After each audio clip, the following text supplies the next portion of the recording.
What is up, everybody? Welcome into episode 42 of the Brahma Bullpen. We got episode 41 out of the way. Everybody knows we took our second L of the season to DC, but we're past that, folks. We're not talking about that no more. And you know what? That episode just kind of had me, rattled a little bit. Our passing game, our passing game. Rushing game was good. Passing game, defense was good. Passing game, man. But, I'm here in the Cow Pasture Studios down here at the Brahma Bullpen on behalf of the United Football Media. And, I got my new bar set up here. The preview show's a little less intense, especially after a loss. So I'm going to kind of chill out a little bit, welcome everybody down in here into the Cow Pasture. And I'm going to have me a cold beer. I'm going to have a cold beer while I'm doing this. What's the fun in football and podcasting and hanging out with your buddies if you don't drink a beer with them every now and then? I'm on episode 42 of the Bullpen, and I don't think I've ever shared a beer with the Bullpen family, with the Brahma family, with my Puro San Antonio crowd, and with my UFM crowd, and whoever else is watching. I know I got some haters that watch this. This is for you too, haters, but we'll have us a little cold beer. Oh, yeah. I drink, I'm not endorsed by any beer company, obviously, but I like to drink me a cold Lone Star down here in the Cow Pasture.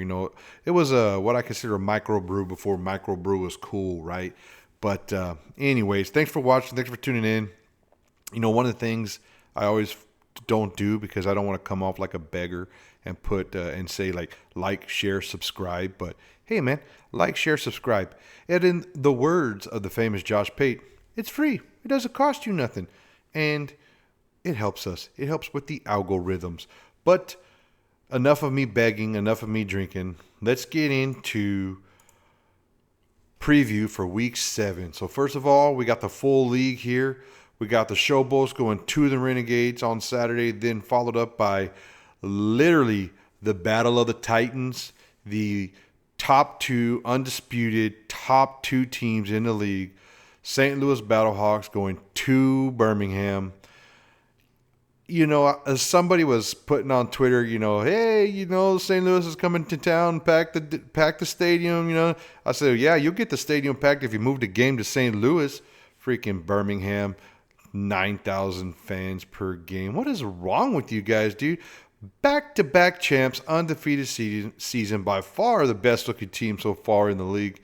And nobody goes to the games. And they announced 9,000. I think they're averaging 9,600 fans per game. That's sold tickets. That's not even people in the stadium. There's probably closer to 6 people in the stadiums.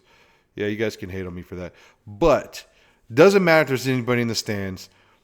We're talking about on the field, between the lines. And let me tell you, if you're a spring football fan and you're not watching this St. Louis versus Birmingham game at 3 p.m.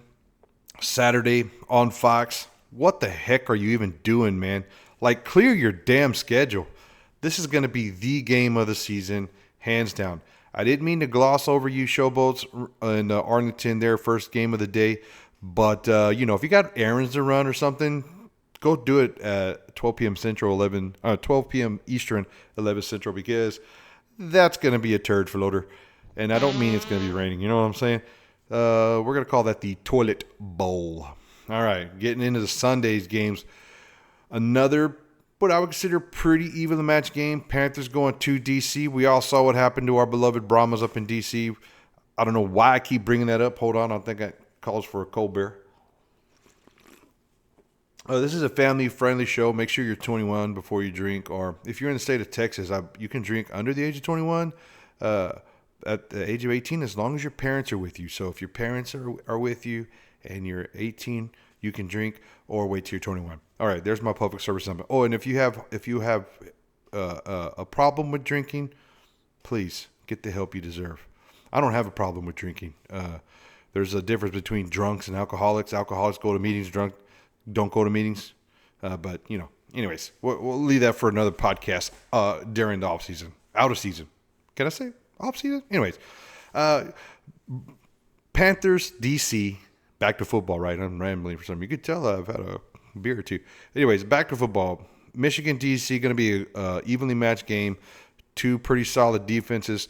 Two offenses that are hit and miss. DC kind of got their running game going against the Brahmas, and they got their miracle passing game going against the Brahmas. Thank you, Jordan Ta'amu. And his receivers are doing like miracle catches all over the field against us. Of course they are.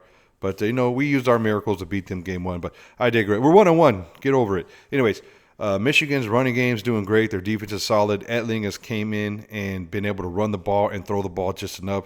So that's actually going to be a really good game Sunday. And who knows, right? Maybe it's a battle for second place in each conference. I know Brahmas right now technically have the tiebreaker because our winning percentage is higher. But we still have to play some pretty stiff competition down the road, i.e. Birmingham and St. Louis. Episode 41, we kind of broke those schedules down a little bit. And then we're going to end Sunday, 2 p.m. kickoff on ESPN. Another road game, our last road game before we get back to the friendly confines of the Alamo Dome. But we're going to I wouldn't say a hostile environment. I would call it a dormant environment. And I wouldn't say a place with home field advantage. I'd say a place with no field advantage. In Houston, Rice Stadium, Brahmas going to the Roughnecks. Of course, we're going to break that game down here in a little bit. To kind of get a started break-in that game, now that we've gone over the schedule, we're going to throw up the all-important PFF scores.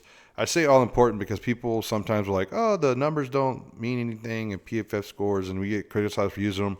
Look, man, it's a scoreable metric, right? We're just using scoreable metrics. Are the scores the end-all, be-all for spring football? Absolutely not, but it gives people like me something to talk about while we're drinking beer in a cow pasture. Good grief. By the way, if me drinking beer annoys y'all, please let me know in the comments, and I will never do it again. But for some reason, I just feel like drinking today. Probably has something to do with 79 yards passing, Quentin Dormady. Anyways, okay. So you got our overall score, ports for, points against, and of course the records there. Birmingham on top, 89.5. They were up into the 90s, so they're kind of coming back to the crowd a little bit. St. Louis has leveled off, 82.9. The score differential for Birmingham is just outrageous. 171 points scored, only giving up 89. The only thing that compares is Houston at the bottom, only scoring 84 and giving up 138, right? Sorry, Houston. St. Louis got a great ratio too, 173 to 103. That's winning freaking football, folks. Score more than you give up. The numbers don't lie. And then you got the Brahmas coming in, third-ranked team, 127 to 104. Then Michigan Panthers, 137 to 120. Arlington Renegades, now you start seeing losing records, 117 to 153. DC, 112 to 150. I think DC's figuring stuff out, so it's going to be crazy, crazy, crazy last few weeks of the season. And then the boats down there, 107 to 171. You see the overall PFF scores. San Antonio and Michigan are right there, neck and neck for number 3 and number 4, and they're actually closer to an 0-6 Arlington team and UF and PFF score speak. They're actually closer to an 0-6 team than we are to the 6-0 team. So San Antonio and the Panthers both have some work to do. And on the San Antonio side, we got DC nipping on our heels. On the Panthers side, the Showboats and Roughnecks are pretty much done, right? I think everyone's going to tell you they're not mathematically eliminated, but they're common sense and cow pasture math eliminated at this point. Of course, we got the power rankings. These are the Brahma Bullpen power rankings, and it's all pretty self-explanatory. Birmingham top, St. Louis 2. I still have the Brahmas 3. Some people got the Brahmas dropped as low as 5.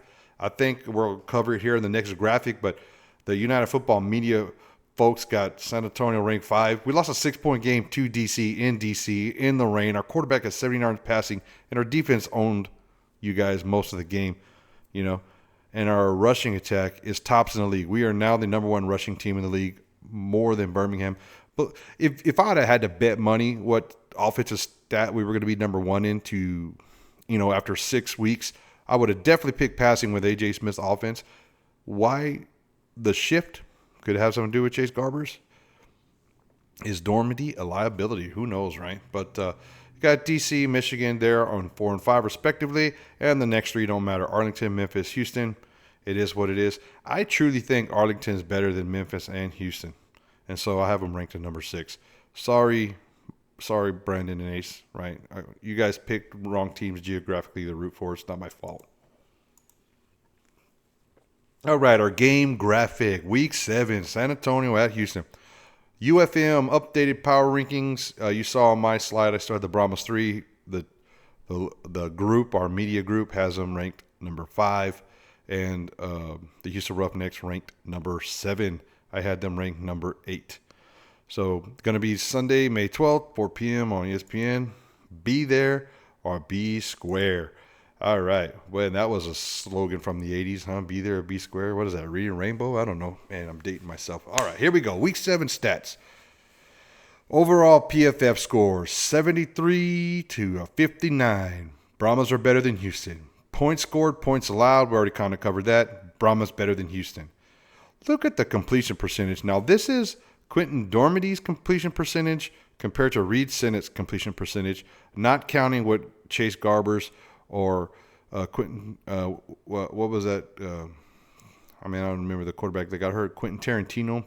That's a movie director, right? Anyways, some kind of weird name like that. Anyways, sorry, sir. I drew a blank here. I apologize. But anyway, 64.2. That's Reed Sennett's actual completion percentage. Now I'm all messed up because I'm still trying to think of that quarterback's name. Anyways. Passing yards, these are team passing yards. So you can see the Brahmas 1,131 yards to Houston's 1,164 yards. You don't want to get beat by Houston in any stat or metric. And here we are with less passing yards to Houston's passing yards. And we're supposed to be running a Mike Leach air raid offense. AJ Smith, virtual reality, quarterback guru, and Mike Leach offense has less passing yards than the 1-5 Houston Roughnecks, quote-unquote, Mark Thompson power run team. I don't know. Make it make sense, man. Rushing yards, this is where we do have the advantage, 631 yards. That's at an average of 4.9 yards a attempt, and that's team-wide. That's not just us going with player of the week, John Lovett, setting the tone by having the most rushing yards in a game this season so far at 153, and the Brahmas taking over the number 1 rushing stat-wise in the league right now. So we had the most rushing yards, took over the Birmingham spot, compared to Houston's 341 yards, 3.6 yards per carry. Get down to our defenses, you can start seeing a significant separation here. Overall PFF score for our defense, 73.6 compared to 66.3 for Houston. Our quarterbacks hit to sacks. We only got 1 sack last week in DC, but now we have 16 hits, 21 sacks compared to 20 hits and 12 sacks for Houston. So we're getting that pressure. Our edge rushers are definitely tops in the league, man. I mean, our linebacking core and our D line, our front 7 have been lights out. And maybe next week we'll do front 7 comparisons, but next couple slides, we're going to do QB comparisons and running back comparisons. But our front 7 on the defense have been OP in gamer speak. OP, baby. But receiving percentage is pretty much 68.4 for us, 63.5 for them. That's how many catches we're giving up per game. So that's kind of close. So really the only separation you see here is our defense and our rushing offense. That game in DC last week, we were missing 2 of our starting cornerbacks. So some of those miracle catches might have been broke up. But anyways, we're going to go up and do some quarterback comparison. Why I chose to go with the quarterback comparison, because both teams are on their second string quarterbacks. Both teams have had struggles with scoring the ball. You look at Dormady, which this is crazy if you look at his offensive grades. So the week that he actually won, the first week in, he scored a 46. Then we went to Arlington where he threw 3 interceptions and we actually won, but his overall offensive grade was a 62.6. And then we get to DC and he has his offensive grade, highest offensive grade of the season, 76 point. And it was a horrible, horrible game. But you can see his attempts and completions here. So 93 attempts, 58 completions for the season, 488 yards on his own. Yards per attempt is pretty ridiculous. 5.2 for passing is not good. You would want that number to be between 5 and 15, preferably 10 to 12. But, you want to be in that 7, 8, 9 range to be efficient. And then TDs to INTs. There's a problem here. 3 games in, now you're starting, if it was a game 1 and you're starting to get your feet under you and you don't know what these stats mean, but, one time is a chance at happening. 2 times is a pattern. 3 times is a trend, right? So now we're starting to see patterns and trends for Dormady as he's coming in and taking over for Garbers. 3 touchdowns to 5 INTs. That is not good in 3 games, right? Not good at all.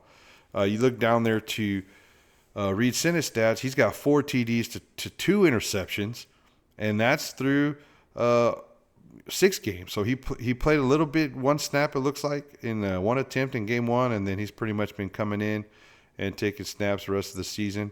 He has 159 attempts, 102 completions, 64% percentage, 942 yards. He obviously has more games, and he's doing 5.9 yards per attempt, a little bit better. You can kind of see his metrics there. It's pretty good. It looks like everybody's quarterback does well against Arlington. They do have the worst defense in the league.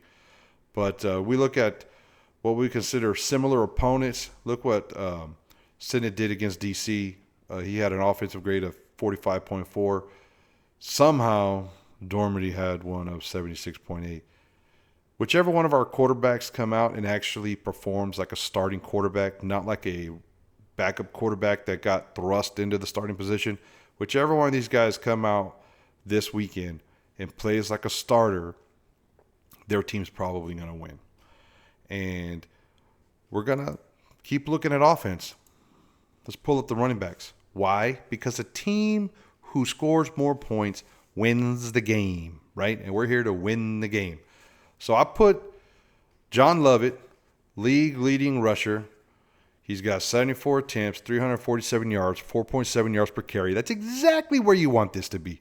You don't mind big runs. Big runs are good, but man, you want that guy to get those hard-nosed yards, short yardage situation, 4.7 yards per carry. That's phenomenal. Look at the last 2 games. Weekly offensive score, according to PFF, of an 80.1 against Arlington and an 82.5 against DC. You look back, we played DC week 1. He had a pretty good score. Even the game against St. Louis was good. Michigan was good. Memphis was good. He's doing what he's got to do. He's proven he's RB1. When McFarland gets healthy, John Lovett was a backup. When McFarland gets healthy, man, I'm saying run with Lovett. He's doing what he's got to do, and he's toting the rock. You get down here to the Mark Thompson and P.J. Fletcher running backs. We don't know who's going to be starting running back this week. If you read the cryptic tweets of Mark Thompson online, he's basically saying he's not having fun anymore and all this stuff, and he regrets things he did his rookie year. And so is he going to play? Is he not going to play? I mean, 26 attempts for 90 yards this season. Would Houston really even be missing him at this point? I mean, if you watch my boy Ace's show on the Houston Roughnecks or watch any of his stuff on Twitter, one of the games they went into the game saying they were going to 25 touches for Mark Thompson regardless, and then a tight end got hurt, and that was the reason he only got 5 touches. Either they're taking him out of the game, Mark Thompson's taking himself out of the game, or the play calling is just going away from who's perceived to be their best player. Who knows? But both running backs here averaging just over 3 yards per carry. Probably not enough. You'd want to see that number closer to 4. And you can see all the scores just not doing that great, I think that we have the obvious advantage in the running game. I think our defensive line is better than Houston's defensive line, and I think our offensive line is better than Houston's offensive line. And in case you're wondering, right now, the Brahmas have the highest rated pass blocking offensive lineman in the league, and Rashard Coward right now. And we have 2 players in the top 10 as far as overall blocking, 3 players in the top 11. You get where I'm going with this. All of our O-line, even though we've been obliterated by injuries, our O-line has constantly held it together. All right.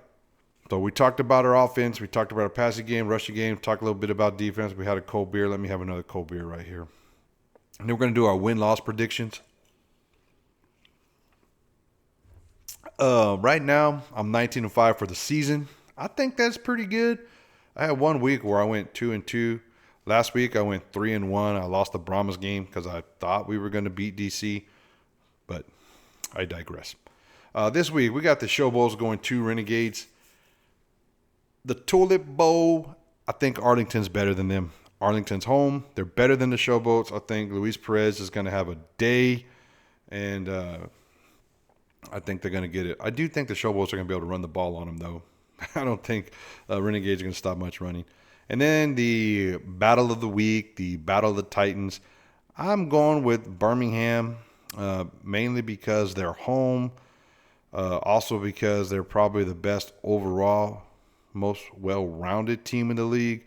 I think Adrian Martinez has established himself as a true starter, although A.J. McCarron's been playing great for St. Louis.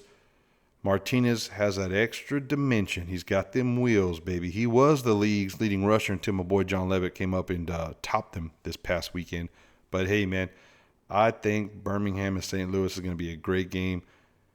High scoring, maybe. Low scoring, maybe.